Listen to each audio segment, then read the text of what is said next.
네, 자, 잘 쉬었습니까? 이번 시간에는 수상 행식 중에서 이제 상에 대한 공부를 하겠습니다. 상어는 인식의 무득이라 그러죠. 인식의 무득이라 그래서 자, 상은 수 느낌 다음에 이제 그 느낌으로서 나타나는 연상으로 되는 거죠. 인식은 이지적인 번뇌와 관계가 있으며 사상과 철학과도 관계가 있습니다. 단박에 전환이 가능합니다. 인식이란 인식한다고 해서 인식하는 것이죠. 자, 푸른 것, 노란 것, 빨간 것, 흰 것을 인식한다. 인식이라고 하는 대상을 받아들여 이름을 짓고 개념을 일으키는 작용입니다. 그래서 이름을 붙이는 겁니다. 초기 경전에는 인식은 부정적이고 극복해야 할 것으로 언급하고 혹견, 만견이라고 했습니다. 그리고 이제 인식이라고 하는 것은 사실은 어찌 보면요, 사람들이 자기가 가지고 있는 어찌 보면 자신만의 어떤 그 고정관념 이런 것들을 말합니다. 자신만의 고정관념이 좋은 건 아니잖아요. 그래서 특히 아상, 나의 실체가 없는 데가 있다고 생각하는 것, 인상, 대상의 실체가 없는 데도 있다고 생각하는 것, 중생상, 중생의 실체가 없는 데도 있다고 생각하는 것, 수다상, 영혼의 실체가 없는 데도 있다고 생각하는 것이 있습니다. 그래서 아상, 인상, 중생상, 수다상이 있는데 이거는 금강경에 나오는 말씀인데 요 중에서 제일 중요한 것이 아상 정도는 알아 합시다. 아상. 내가 있다고. 원래는 무하잖아요. 무한데도 불구하고 내가 있다고 생각하는 것. 그것이 전도된 생활을 일으키게 하는 겁니다. 그리고 중생상, 아상, 인상. 인상이라고 하는 것은 상대가 있다 생각하는 거죠. 상대가 있다. 대상이 있다. 중생상은 중생의 실체가 있는 데 있다고 생각하는 것이다. 그러므로 인식의 전도가 생긴다. 즉 무상하고 괴롭고 무아이고 대상은 부정한 대상에서 영원하고 행복하고 깨끗하다 이렇게 여기면서 일으키는 생각들을 우리가 보통 전도망상이다 이렇게 하는 겁니다. 뒤집어진 생각이다. 자, 그 다음에 생명체는 식물 단계는 어떤 단계냐면 물론 물질이 있어요. 식물들은 물질이 있죠. 그 다음에 느낌, 식물들도 받아들이는 느낌이 있잖아요. 생명체니까. 거기에다가 상이 있어요. 그러니까 식물까지는 상이 있다.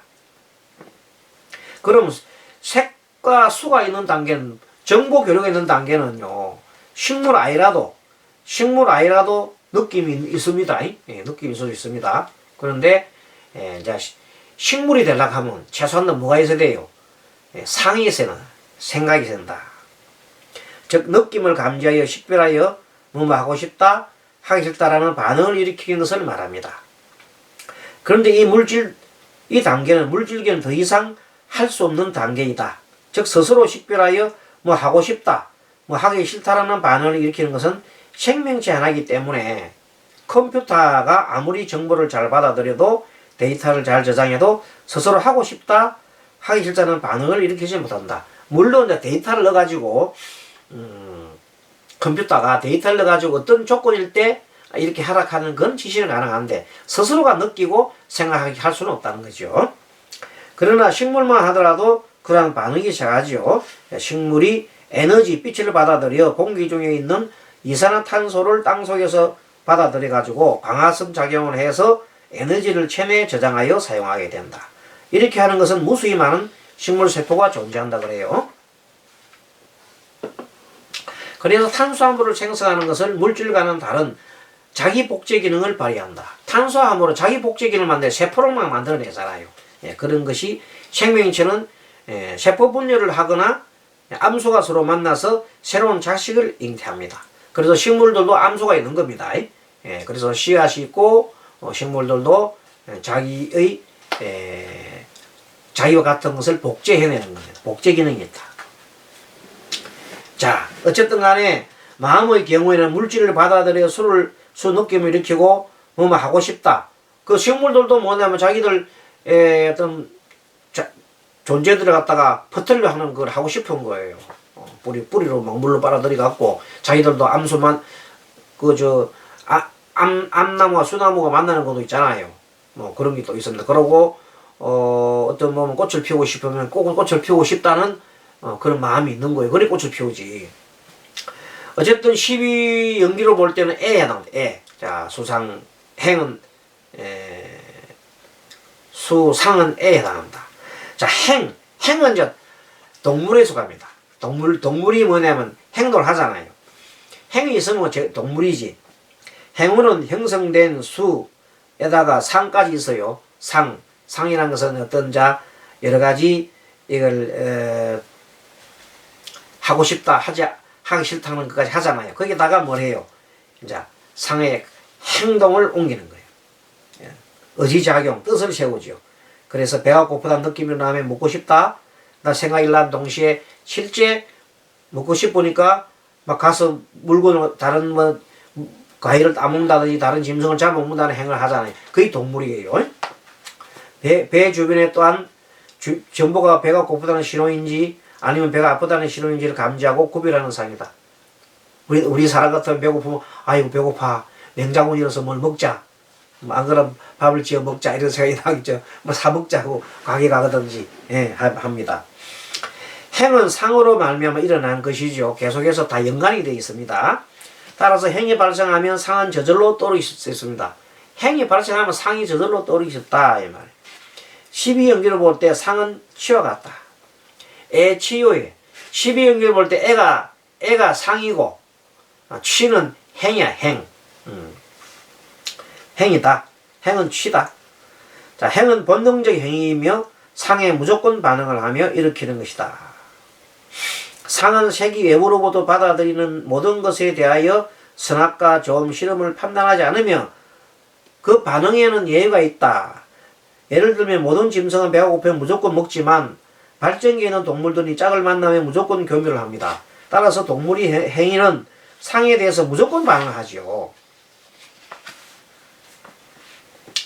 이제 시곤. 자, 인간은 색수상에다가 행에다가 마지막에 같이 판단해요. 아르마리해요. 그것이 이제 인간입니다. 자, 우리가 맨 처음에 일반 물질, 이제 뭐 식물도 아닌 일반 물질들은 색에다가 수까지 들어가고 식물들은 색수에다가 살까지 들어갔죠. 그 다음에 이제 일반 동물들은 수상에다가 행까지 들어가요. 근데 사람은 수상, 행에다가 식이 들어가야 됩니다. 그래서 식이 인간의 가장 중요한 것입니다. 식이 없으면은 인간이 아닙니다. 인간은 식을 가진 존재다. 아르마리, 가치 판단. 식은 오원 중에서도 가장 독보적인 존재입니다. 왜냐하면 행은 상을 쫓아 일어나고 상은 수를 받아 일어납니다. 그렇죠. 수는 색이 만남으로 필연적으로 나타납니다. 수라고 하는 것은 색끼리 마주치면 즉 뭐냐면 육근이라는 건 색이잖아요. 몸뚱아리. 육근이 6가지 빛을 바라보면 서로 촉하면은 정보 교류가 일어나요. 정보 교류가 일어나면 자동적으로 느낌이 일어나요. 수가 일어나요. 그거는 수가 하나 써. 정보가 일어나지 않을 수가 없어. 그 수 느낀다. 이런 느낌을 보고 우리는 보통 보면 뭐냐면 그건 물질계에서 일어나는 일이야. 그런데 식물이 되려면 거기다가 수상이 들어가야 돼. 하고 싶다. 뭐 하지 않고 안 한다. 식물들도 생각이 있어요. 음악 틀어놓으면 식물들이 좋아하고 그 다음에 막 뭐 식물 보고 막 그냥 저주하는 말하면 식물들이 쭈글쭈글 그래요. 식물들도 말하면 또요. 물도 사람 말을 알아듣다 하는데 뭐 물도 사람 마음을 안다는 말이 있는데 하물며 식물이 모를까봐. 자, 이렇게 해서 식은 오원 중에 가장 독보적인 존재고 행은 상을 따라 일어나고 상은 수를 만나면 일어나고 수는 색이 만남으로 필연적으로 나타나는 것이다. 그런데 식은 행으로부터 반드시 일어나는 것은 아니다. 오히려 식이 행을 일으키는 상을 검증하고 그 타당성을 판단하며 동시다발적으로 일어나는 여러가지 상들의 우선순위를 자의적으로 정하여 그 상이 일으키는 행을 제어하거나 통제하는 능력을 가지고 있습니다.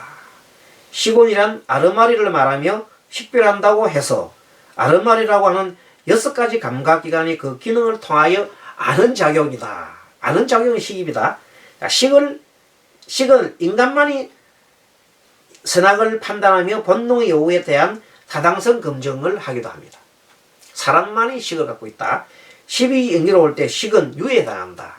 12연기에 대해서 우리 공부를 앞으로 지난번 1학년 때 12연기에 대해서 많이 했잖아요. 또 뭐 12연기에 대해서 한번 설명할 기간이 있겠습니다만, 아무튼 12연기는 유에 해당한다. 12연기 중에 에에 해당하는 것은 뭐예요? 아까 했던 상. 취는 뭐예요? 행. 애치유. 애치유가 상, 그다음 상에 해당하는 상이 에에 해당하고 에에 해당하고, 그다음에 취가 행에 해당하고 유가 식에 해당한다. 그렇게 보면 됩니다. 즉 이 행으로 일어나는 업을 섭이라고 해서 기억 속에 저장하고, 이 섭이 우리 중생의 아래아식 속에 들어가서 세세생생 유전되어 내려갑니다.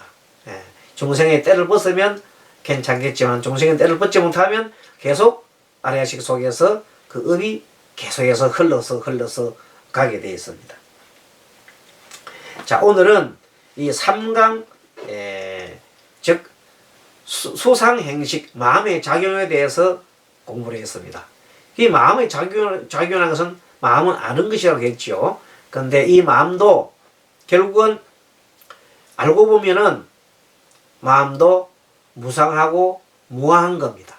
그래서 마음은 항상 일어났다 사라지고 일어났다가 사라지고, 그래서 마음은 생, 그래서 어느 정도 머무는 기간이 있어요. 그거 주라고 그래요. 그런 다음에 그 마음이 다른 마음으로 싹 바뀌어버려요. 그리고 그것이 결국은 사라져버려요. 그래서 생주이멸. 그래서 마음은 생주이멸하고 찰나생, 찰나멸한다. 그 말을 합니다. 그렇기 때문에 이 무상한 마음, 또 이 마음은 육군이 육경을 만날 때 일어나는 거기 때문에 그 육군과 육경이 공하고 무상하고 무한이 그 어디도 집착할 것이 없는데 왜 내 마음에 집착해서 하느냐 이 말입니다. 어제 며칠 전인가요? 사람이 세 사람이 왔죠. 아버지와 엄마, 딸 세 사람이 왔어요. 그 삼각관계야. 왔단 말이에요. 자, 무슨 일로 왔느냐? 딸이 시집을 가고 싶은데 상대가 있는데 그 상대 남자가 아버지가 볼 때 마음에 안 들어. 왜? 그 아버지는 명리 공부를 했는데 한 5년 동안 공부를 하고 보니 아들이 사주가 행편이 없어. 스님한테 가져와서 보여주는데 내가 봐도 좀 행편이 없어.